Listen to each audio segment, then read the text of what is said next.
அனைவருக்கும் வணக்கம்.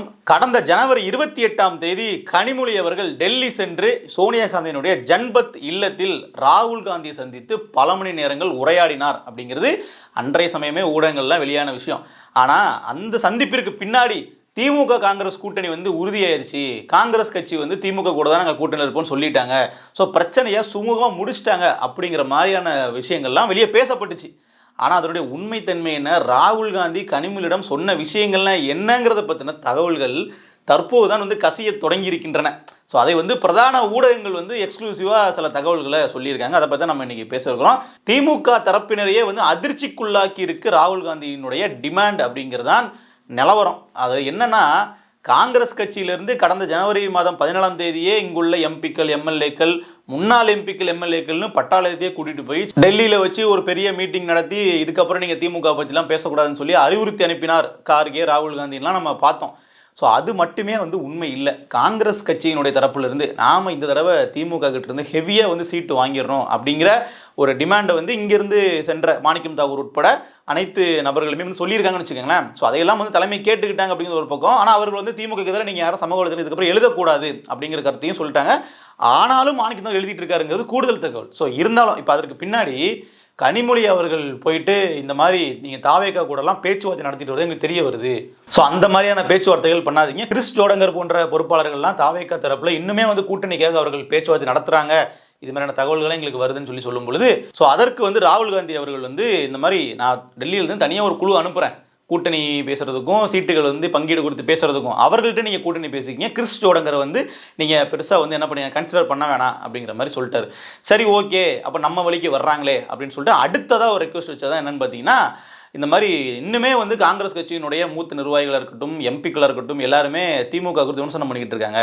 குறிப்பாக பிரவீன் சக்கரவர்த்தி போன்ற நபர்கள்லாம் அந்த மாதிரி திமுக ஆட்சியில் பொருளாதாரமே ரொம்ப நலிவடைஞ்சிருச்சுன்னு அவர் சொன்ன கருத்தெல்லாம் எங்களுக்கு ஒரு பெரிய செட்பேக்காக இருக்குது, அதெல்லாம் பண்ணக்கூடாதுன்னு சொல்லுங்கன்னு சொல்லும் பொழுது ராகுல் காந்தி அவர்கள் சொன்னது தான் ஷாக்கிங்கான தகவல்.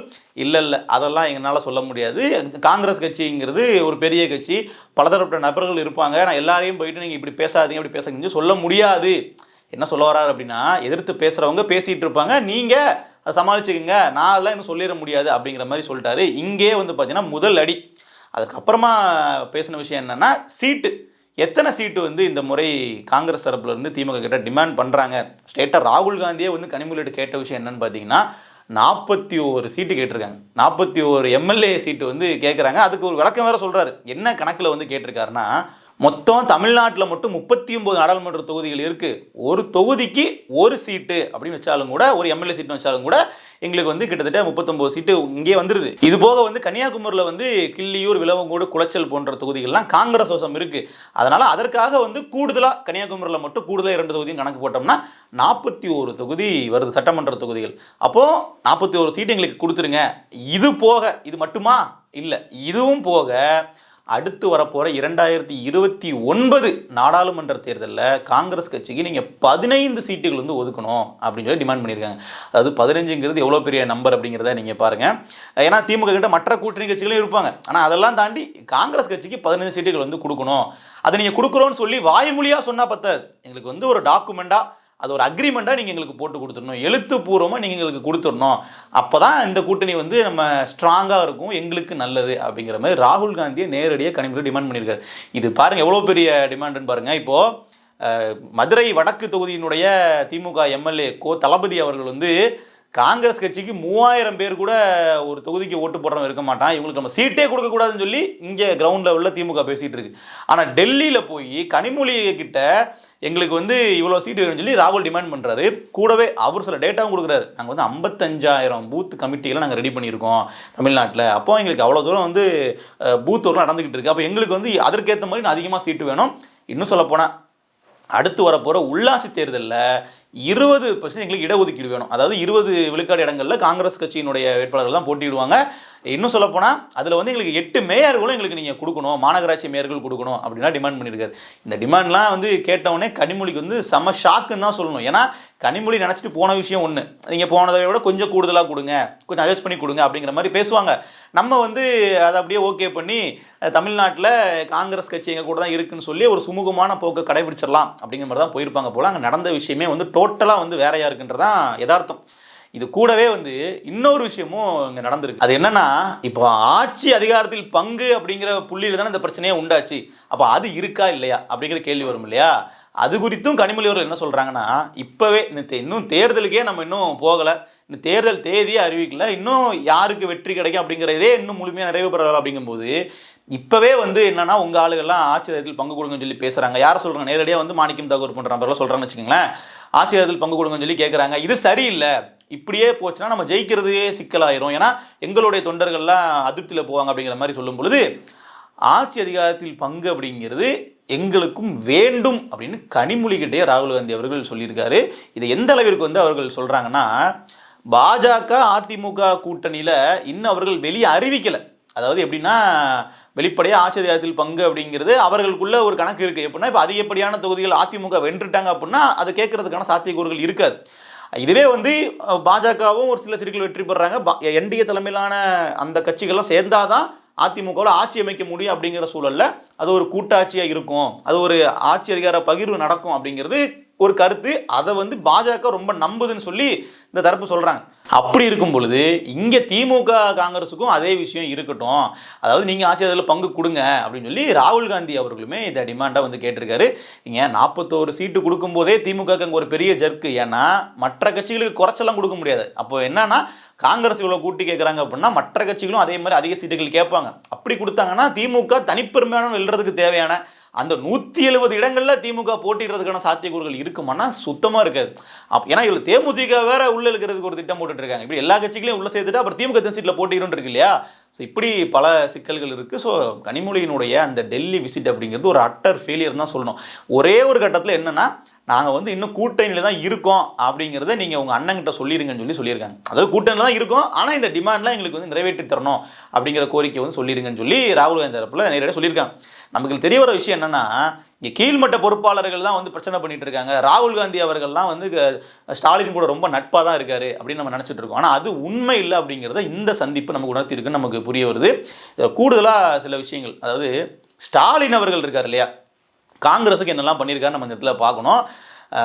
காங்கிரஸ் அல்லாத ஒரு கூட்டணி வந்து மத்தியில் அமைவதற்கு பல சமயங்களில் வாய்ப்புகள் வந்து உருவாச்சு. குறிப்பாக சொல்லப்போனால் கடந்த 2024 தேர்தலிலேயே மம்தா பானர்ஜி, ஆம் ஆத்மி கட்சி, சந்திரசேகர ராவ் இவர்கள்லாம் சேர்ந்து என்னென்னா, நாம ஒரு கூட்டணியை வந்து உருவாக்குவோம், இந்த அணி வந்து பாஜகவுக்கு எதிராக போட்டியிடும், காங்கிரஸை மொத்தமாக கழட்டி விடலான்னு சொல்லி திட்டம் தீட்டிய பொழுது அப்போ நம்ம ஸ்டாலின் அவர்கள் தான் முதல் ஆளாக போயிட்டு ராகுல் காந்தி தான் பிரதமர் வேட்பாளர் அப்படின்னு சொல்லி அறிவிக்கிறார். அப்போ என்னன்னா, காங்கிரஸ் கட்சி வந்து அந்த இடத்துலேருந்து நழுவி ஒரு காங்கிரஸ் அல்லாத ஒரு கூட்டணி உருவாகிறதுக்கான ஒரு சூழல் ஏற்பட்டாலும் கூட ராகுல் காந்தியை வந்து ஸ்டாலின் அவர்கள் தான் பிடிச்சு உள்ள வச்சுக்கிறார், அவர் தான் பிரதமர்னு சொல்லி. அப்போ என்ன ஆகுதுன்னா, அந்த இடத்துல காங்கிரஸுக்கு ஒரு வெயிட்டேஜ் வருது இல்லையா? அப்போ நம்ம இப்படிலாம் இவ்வளோ ஃபேவர் வந்து திமுகவும் காங்கிரஸுக்கு பண்ணியிருக்காங்க. அப்போ காங்கிரஸ் கட்சி வந்து அவ்வளோ சுலபமாக நம்மளை வந்து அப்படியே ஜஸ்ட் லைக் தான் டீல் பண்ண மாட்டாங்க அப்படிங்கிறது ஸ்டாலின் அவர்கள் தரப்புல கூட நம்பிக்கை.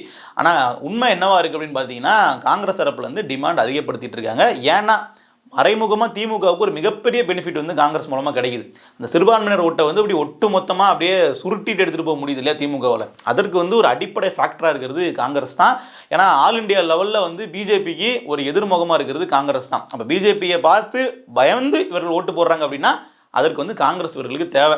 அந்த அடிப்படையில் தான் வந்து ஸ்டாலின் அவர்கள் இறங்கி போக வேண்டிய சூழல் இருக்குது. ஸோ இருந்தாலும் இந்த 2026 சட்டமன்ற தேர்தல் அப்படிங்கிறது சீட்டு பங்கீட்டில் திமுக கூட்டணியில் ஒரு மிகப்பெரிய ஒரு சலசலப்பெல்லாம் சொல்லக்கூடாது, மிகப்பெரிய பூகம்பமே வெடிக்கும் அப்படிங்கிறதுல மாற்றுக்கிறதே இல்லை. இல்லை இந்த மதுரை வடக்கு தொகுதியிலேயே வந்து பார்த்தீங்கன்னா, மாணிக்கம் தாக்கூர் அவர்கள் இந்த தொகுதி வந்து காங்கிரஸுக்கு நாங்கள் கேட்போம் அப்படின்னு சொல்லி கேட்டார் இல்லையா? அவர் சும்மா கேட்கல, ஏதோ இந்த தளபதி அவர்கள் வந்து இப்படி பேசிட்டாரு அதனால் வந்து ஒரு வீம்புக்கு கேட்குறாருன்னு நினச்சிக்காதீங்க. 2011ஆம் ஆண்டே வந்து அந்த தொகுதியில் போட்டியிட்ட காங்கிரஸ் வேட்பாளர், மதுரை வடக்கு தொகுதியினுடைய காங்கிரஸ் வேட்பாளர் வந்து மாணிக்கம் தாக்கூருடைய மாமனார், அவர் தான் அந்த தொகுதியில் போட்டிட்டு இருக்காரு. அதுக்கப்புறமா வந்து 2016லையும் காங்கிரஸ் வேட்பாளர் தான் போட்டிட்டு இருக்காரு. இந்த 2 முறையுமே காங்கிரஸ் தொகுதியில் தோத்துருக்கு, வெற்றி பெற்றது அதிமுக.